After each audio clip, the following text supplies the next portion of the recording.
Hey everyone, doing my day 7 live.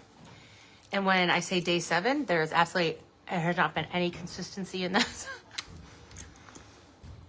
Okay, so I maybe missed a few days. Oh well, I'll still get those 30 days in.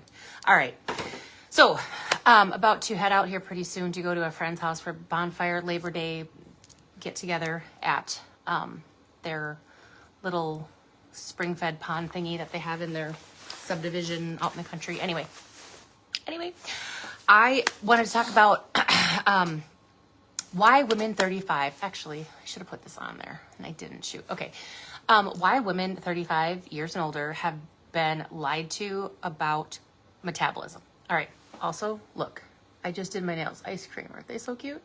I realized back here it maybe looked like something else. So I wanted to get closer and show you it's ice cream. Okay, so why women have been lied to, like 35 and older, about metabolism. All right. And I don't think it's always like, when I say lied to, I don't, it's not like they've always, it's all been purposeful lies, like it's a big conspiracy, but it is false, all right? And women are frustrated because they are like, why am I not making progress? Why am I not losing inches? Why am I not losing fat? Why does my skin seem to be getting thinner and creepier, and I can't seem to build lean muscle as well as I used to? And why can't I lose the weight in the midsection? Because so many of them are belonging to the YMCA and going to their dance aerobic workouts and boot camps, and they are cutting calories, tracking calories. And that's really and water and drinking water. Now there's still so many people who do not drink enough water. I talk to women all the time who really struggle with getting the water in, for multiple reasons. And I have to just say that when it comes to water, you really just have to think about it as something you just do. Find a way to drink it that it's gonna be easier for you to do. If you need to drink it with ice all the time, drink it with ice. It actually is more gentle on your body to drink more like a lukewarm water, or even if you warm it up a little bit. But let's be real, in summer when it's hot, nobody wants to go drink some hot water or even warm water. They want some nice icy water. Put electrolytes in it. Put some flavoring in it that isn't going to add any artificial sweeteners, colors, or sugar to it. But whatever you do, yes, please get the water in.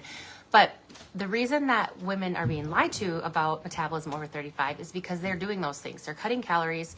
They're going to the gym, and they're drinking water, and they're not seeing any results, and they're very frustrated.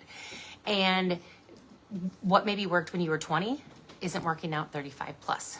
We also have a lot of things against us now that we didn't have even 25, 30 years ago, like the whole xenoestrogen and thing like that. I mean, I've mentioned many times how we're eating a credit card's worth of plastic a week unintentionally. They found it in our brains. It's through the packaging in our foods, the packaging that your vegetables come in, and then just in the air itself, microscopic particles of plastic. I know it sucks, but there are things we can do to help get that out of our body. But why it's changed is that, 1, those things. 2, we're living a much faster paced life. We're still the human beings that God created. We're not superhuman beings. We're not superhuman. We're still human. In fact, DNA and genetics actually start to kind of, deteriorate over time. So we have to work extra hard.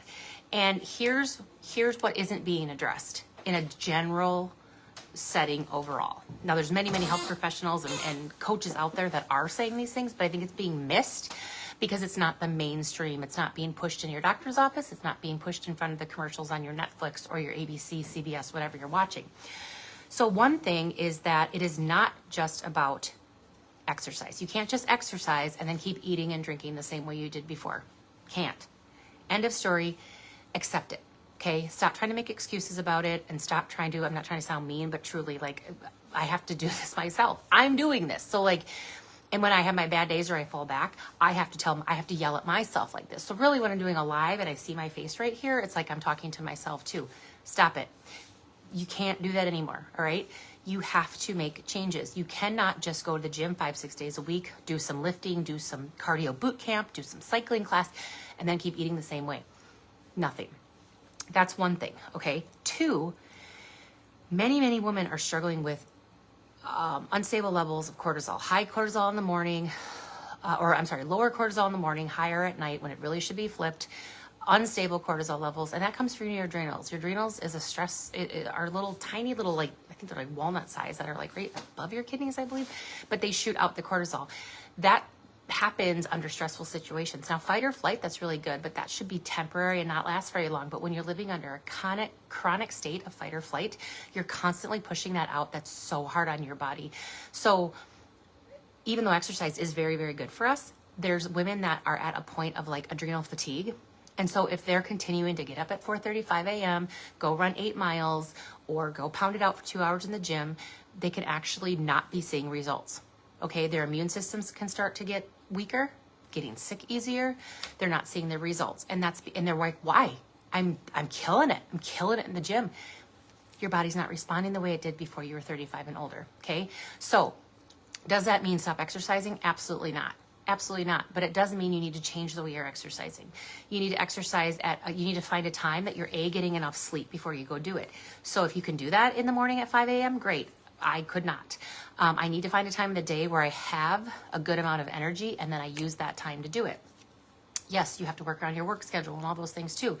But if you are truly in adrenal distress, okay, you are going to want to seriously work on just movement, as in walking, minimum 10,000 steps a day, stretching, and some light, like weight training. But it could be body weight training. It could be, planks and air squats, or using bands and squats. I mean, doing literally 10 to 15 minutes of strength training a day. This is for the women who are adrenally fatigued. If you keep trying to kill it in the gym and you have adrenal fatigue and crazy cortisol levels, you can actually be harming your metabolism. Okay, I know that's really, really hard because exercise is a natural, like, antidepressant. So the movement's still important, but you're going to have to back it off. Another thing is the calorie deficit thing. Yes, that is absolutely true. You need to be in a calorie deficit to lose fat, period.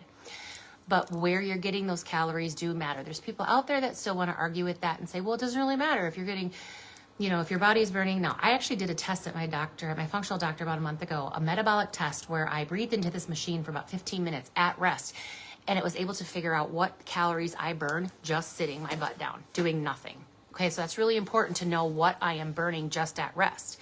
So then that gave me a good idea of what to eat a day, how many calories I should be getting. So that's what I'm doing right now. I'm eating 300 below my metabolic resting rate. Yes, not everyone can go in and pay and afford to do that. But in general, there is a good way you can find out what calories you should be at a day when you know your age, your gender, and your activity level. If you need some help with that, I would love to help you out. I can do a really quick assessment for you. If you would want something continued, obviously you'd have to join, with me as a client, but I have no problem helping someone get started with that. But there will be people out there that said, well, okay, if you need to eat 1,500 calories a day, then just eat food, just eat what you want. And now most health and fitness coaches are not going to say just go ahead and eat garbage, but some are in the whole like 100% clean eating, some are into the carnivore, some are into the keto, some are into this and that. You need to do the best you can to fit your lifestyle. Okay, so that means you need to push yourself a little hard, but not so hard that you're going to, in 2 weeks or even maybe make it 30 days and absolutely fall off the wagon because it's too darn hard. Okay, you have to do something that fits your lifestyle, but you're pushing yourself a little bit more. That little 1% I talked about the other day.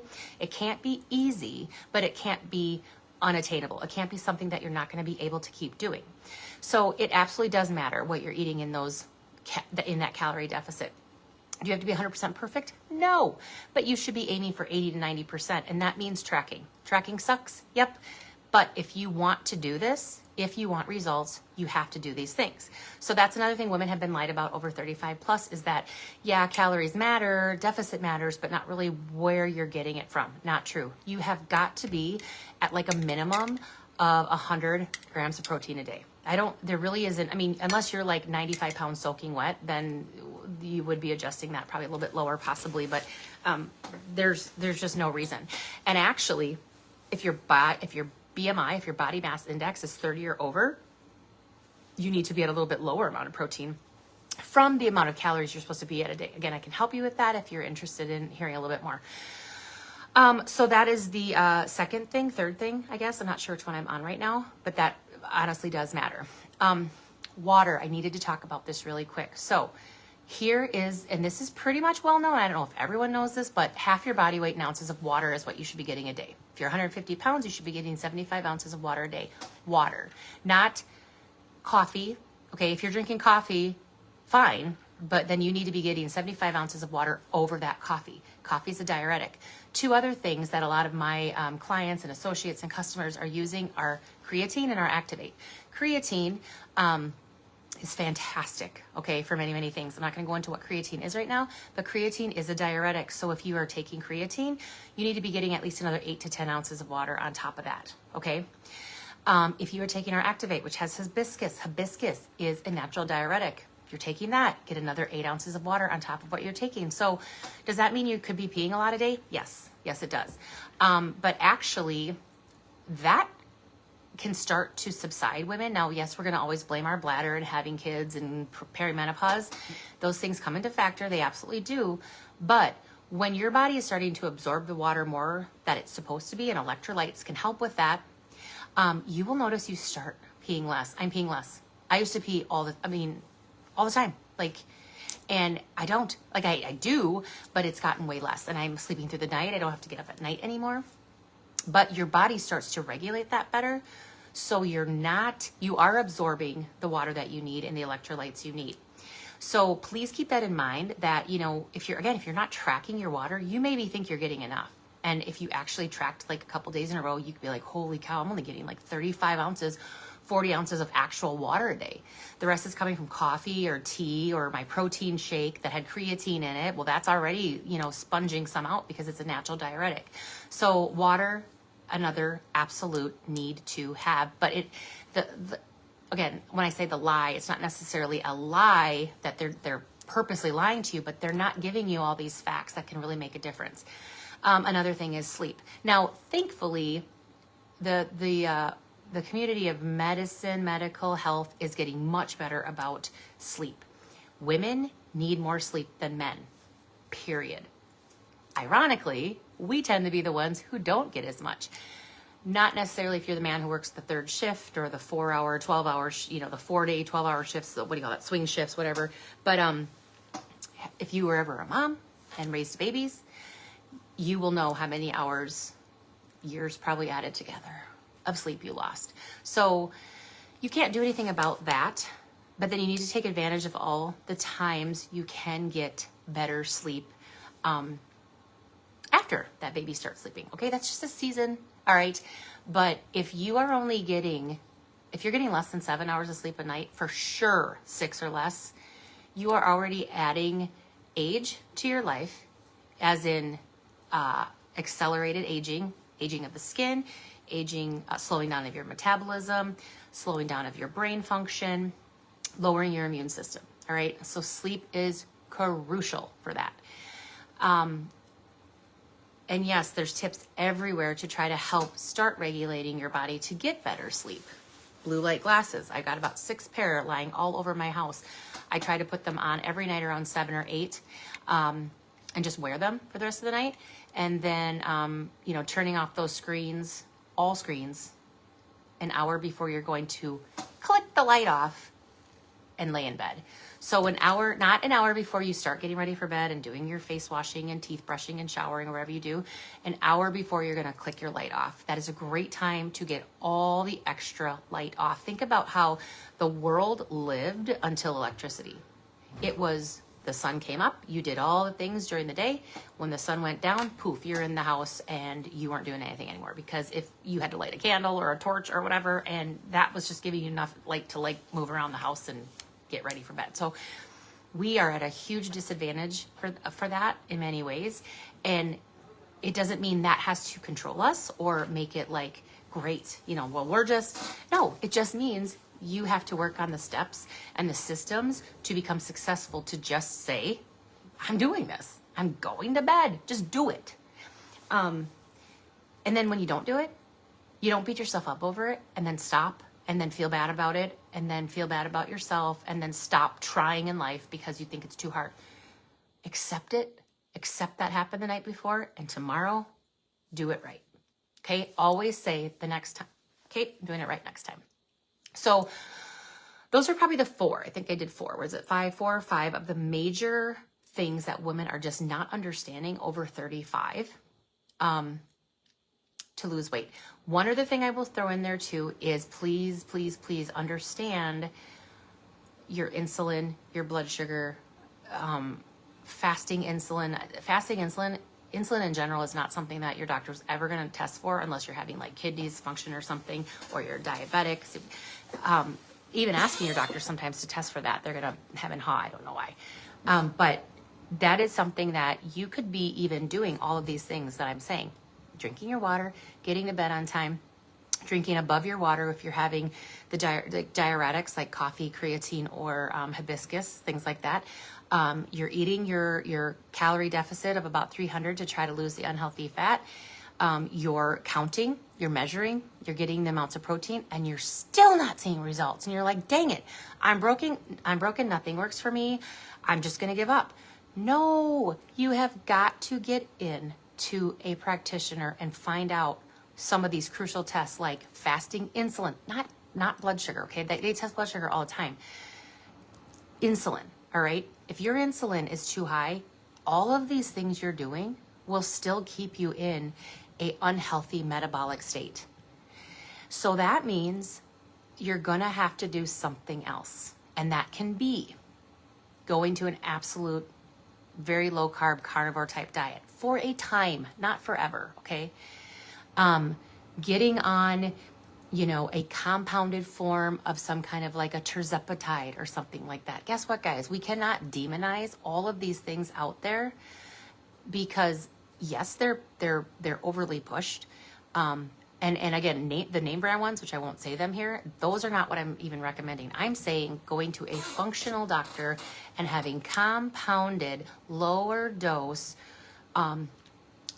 carefully monitored by your functional doctor. And when I mean carefully monitored, it means starting at the smallest dose, and your doctor is doing like a full core body scan where they're measuring your bone density, your muscle to fat, your, it can even measure like how much is in your right arm, how much is in your left arm, whatever. And then when you're on those low dose things, your doctor's going to keep that like usually monthly, and they're going to check those scans again to see how much muscle are they losing, because some muscle will be lost in big weight loss situations, okay? Some, but you can rebuild that back. But there is just a very small amount you should be losing, and many people, if you are weight training and doing these things properly, you won't actually lose the muscle. But some is very, very normal. But they will measure what fat you are losing, visceral, like the subcutaneous, and muscle. And if you are losing too much muscle, that doctor's gonna be like, whoosh, they're gonna pull that right off, and they're gonna cut that dose even in half again. If you cannot do something like that and be very strict with your diet and very conscious about the amount of protein you're eating and water, then they're gonna pull you off of that. A good functional doctor monitoring it. That's not going to happen in a regular setting, sadly, with those very name brand big drugs like the one that starts with a big O. But these are all things that you need to start looking at. If all of these other things that you've been doing and you've been doing then consistently aren't changing anything, okay? You aren't broken. You aren't a lost cause. It just means there's other steps you're going to have to look into. And because I've walked this road and I continue to walk this road, I can give you these ideas because I know what works for me and what hasn't worked for me. And I don't give up. That's the thing. So I'm going to head out here now. We're about to leave, but I'm happy to say that in the past year of starting to implement these things, again, in chunks. All right. I didn't start all these things last May of 2024 and do them all perfectly. I started slow and I added this and then this. And as of today, I am almost 50 pounds down. All right. I still have a road to go, but these things are working because I continued to press forward and not give up. And what works for one person is not going to work for you. It could, but there are so many variables out there. So that is just what I want to say is that if you've been told do this, this, and this, and that's going to give you all the success you need, and then the buck stops there, you're being lied to, because that can work for a lot of women, you know, calorie deficit, carb counting, macro counting, water, sleep, you know, healing that metabolic system. That's going to help. That's going to help. All right. You're going to see it in some way. You're going to either see it in your labs with your blood pressure or your triglycerides, or it's going to start to move. But if you aren't seeing those weight results that you need, that your body needs, go pick up. We have a gym here downstairs. We have different sets of dumbbells. We have a 50-pound set. That's our biggest dumbbell set. Pick up a 50-pound dumbbell and then think, like, I have been doing that the last couple weeks, like picking up the dumbbell of the weight that I've lost, because even though it's not necessarily what I would have wanted to lose in over a year, I've lost a 50-pound dumbbell. That is freaking heavy. I was just carrying that on my body. So, I mean, taking a 50-pound dumbbell off of my overall body has helped me have more energy, sleep better, which thus makes me make better choices, actually continue doing my workouts because I don't feel so like garbage. And then that ripple effect that we always like to talk about in life, that just continues to keep rippling, and the ripples get bigger. But you can only fail when you quit. And you can only fail if you think you're a lost cause and that there's no help for you. So I hope this helps. If you have any questions, leave them below. By the way, guys, have a great Labor Day.